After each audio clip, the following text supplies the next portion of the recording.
Parchment rustles, hunts what he does not understand. Geralt's eyes trace the beast of White Orchard's contract. Price of a vampire's peasant's higher birthright. Shadow stretches across the entable's oak. The words bind to something older. Conjunctions echo in ink. Not all monsters wear fangs. Some carry kingdoms in their bones. This beast's roar will unearth a king's last curse. Parchment rustles, hunts what he does not understand. Geralt's eyes trace the beast of White Orchard's contract. Price of a vamp. The contract on the beast of White Orchard, a name that masks the truth. Thy's hunt was never about the beast. Geralt tracks a creature whose scales mirror ancient elven sigils, whose posture defies the brute savagery of dragons. The conjunction of the sphere's fractured kingdoms, bleeding hen Caer blood into stone and shadow. What stirs in Caingorn's peaks is no mere monster. It is a throne of bone, a crown of fire, a legacy cursed to burn. The Witcher's silver cuts empty air. The real prize lies buried in the dragon's veins, proof of a bloodline thought dead, a phantom royalty that haunts the edges of the world's memory. The war edge breathes, fissures in the blackened soil exhale steam that smells of burnt copper. Geralt's boots sink into ash still warm from a battle that ended centuries before memory learned to record it. Here the conjunction's magic does not sleep, it festers. Trees twist like knotted veins, their bark peeling to reveal flesh that glows faintly violet, pulsing in time with the distant thrum of a heartbeat not human. The air hums with static, as if the sky itself is charged with the weight of unspoken curses. A ridge ahead splits the land like a wound. Below, the orchard's namesake apple trees with fruit the color of bruises crowds the slopes. Their roots coil into skeletal hands, clutching at the earth as if desperate to drag something buried deeper. Beneath them, the bog begins. Velen's mire, but not as it is known. Here the water is not black, but clear as glass, reflecting a sky that does not match the one above. A second world fractured and trapped, the dragon's lair lies beyond this threshold. Geralt pauses, his sword feels colder than the air. He wonders if the beast's roar is the only thing keeping the silence at bay. The magic here is not dead, it waits. Coiled in the marrow of the land, in the rusted remains of elven armor half swallowed by moss, in the way the wind carries whispers of a name lost to time. The conjunction did not erase the kingdoms, it entombed them, and the dragon, a sentinel, a scar. A song sung in a language where every note is a dirge. The orchard does not forgive trespass. The ground trembles. Somewhere something ancient stirs. The Ealdorman's keep reeked of sweat and iron. Peasants spat tales of a dragon's jaws crushing castles, yet their hands trembled over scars that curved like thorned crowns. Geralt traced the map's inked cliffs, noting how the Ealdorman's coin purse jingled louder than his promises. Ash fell in Caingorn's shadow, fine as powdered bone. The orchard's bruised apples bled rust when cued a sign, some said, of old magic rotting roots. At dusk the wild hunt's riders flickered on the horizon, their laughter sharp as splintered glass. Geralt's signs flared, searing his palms with cold, a hunter's instinct or a warning.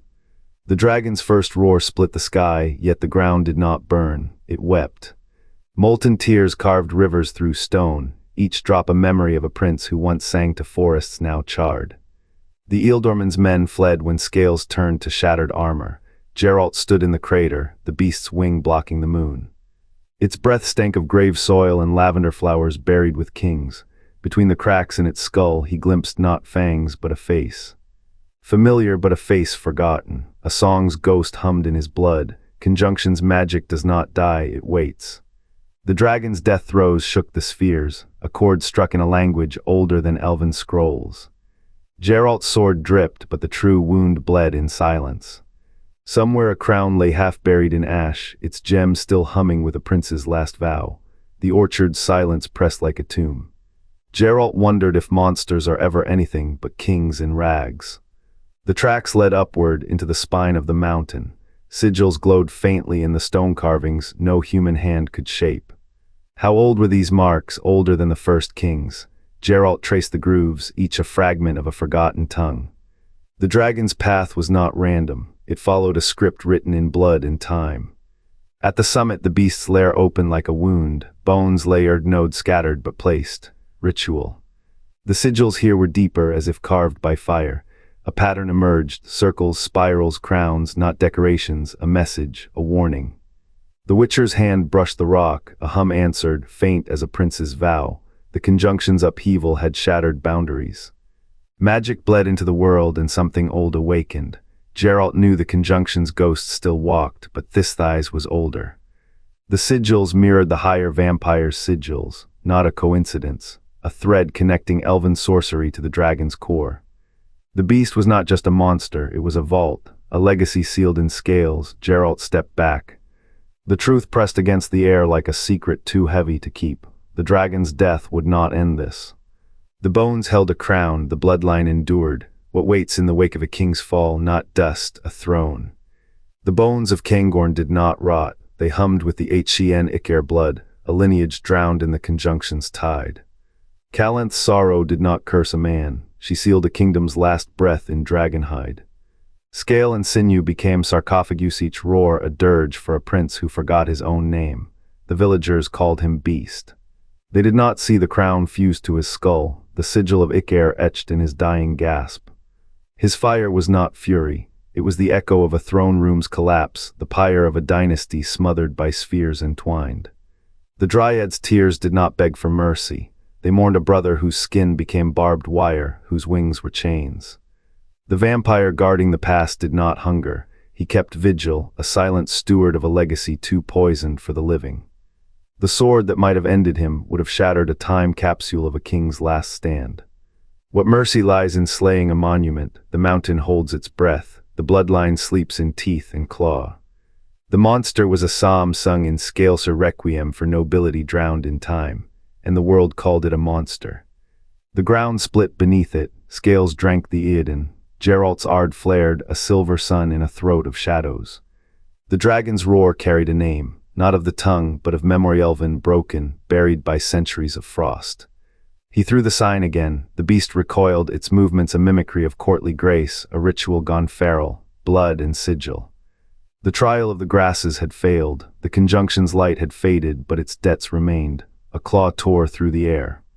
Geralt rolled, the earth crumbling where the beast had struck. It was not hunting, it was remembering. A crown dissolved in its veins, a dynasty's last breath woven into its bones.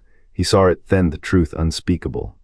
A king's guilt, a witcher's price. The monster was no mere guardian. It was sentence and survivor, a throne of teeth. Geralt's hand shook, not from fear, from the weight of what he had been paid to end. The dragon lunged. He met it with Quinn steel met scale, the sky wept ash, one strike, one sigil, one death that echoed 1,000 funerals. The creature fell not with a roar but a sigh, its eyes closed on a legacy cursed to repeat. What remains when a kingdom is burned into myth, a contract fulfilled, a coin spent, the dragon's bones would never rest. They had never been allowed to. Bones crunched beneath his boots, the coins were heavy in his satchel. Geralt left the mountain without looking back. The dragon's death had been clean, the curse less so. A king's blood lay coiled in those jaws. Not a beast, but a prison. The conjunction of the spheres had twisted flesh and throne alike. Elven spires fell. A line of kings was broken. What was buried in fire now bled the air with rot. Did the client know? Did the coin masters care? They paid in silver, not stories. The Witcher's blade had no use for elegies, yet the wind carried whispers. A nameless horror clung to the snow. The dragon's final breath had awakened no storm, only silence. A silence older than the swords that shattered the elven kingdoms. Geralt had no time for ghosts. The world demanded his hand, not his understanding. But mountains remember. The dragon's bones were not stone, they were a covenant broken. A prince's curse stretched thin across centuries. To kill him was to unravel a thread in a tapestry of blood. The Witcher's path is paved with debts. This one would haunt long after the coins were spent. The dragon was no monster. He was a requiem, and the world, it had no use for requiems.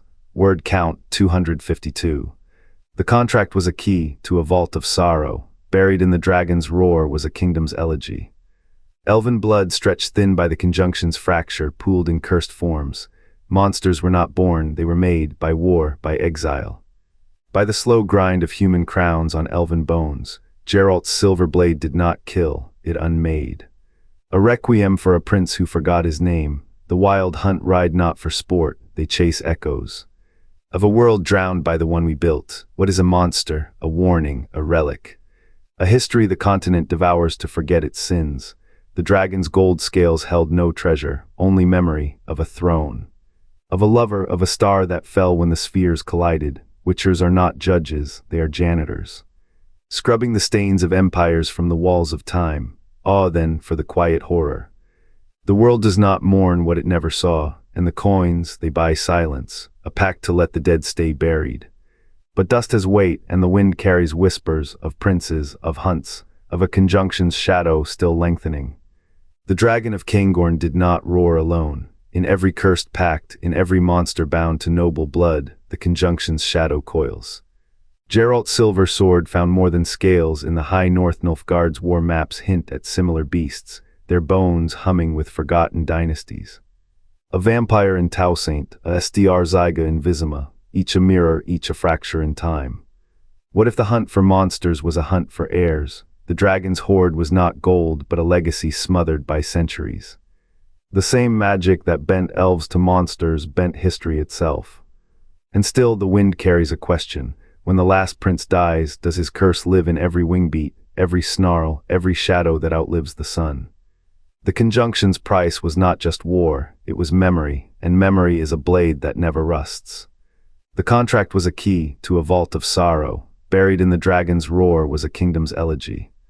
Elven blood stretched thin by the conjunction's fracture, pooled in cursed forms. Monsters were not born, they were made by war, by exile. By the slow grind of human crowns on elven bones. Geralt's silver blade did not kill, it unmade. A requiem for a prince who forgot his name. The wild hunt ride not for sport, they chase echoes. Of a world drowned by the one we built, what is a monster, a warning, a relic? A history the continent devours to forget its sins.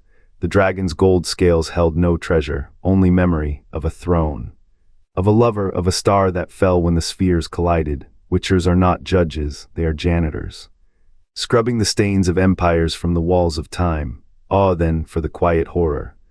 The world does not mourn what it never saw, and the coins, they buy silence, a pact to let the dead stay buried. But dust has weight, and the wind carries whispers of princes, of hunts, of a conjunction's shadow still lengthening. The dragon of Caingorn did not roar alone. In every cursed pact, in every monster bound to noble blood, the conjunction's shadow coils. Geralt's silver sword found more than scales in the high north. Nilfgaard's war maps hint at similar beasts, their bones humming with forgotten dynasties. A vampire in Tausaint, a SDR zyga in Visima, each a mirror, each a fracture in time. What if the hunt for monsters was a hunt for heirs? The dragon's hoard was not gold, but a legacy smothered by centuries. The same magic that bent elves to monsters bent history itself. And still the wind carries a question. When the last prince dies, does his curse live in every wingbeat, every snarl, every shadow that outlives the sun?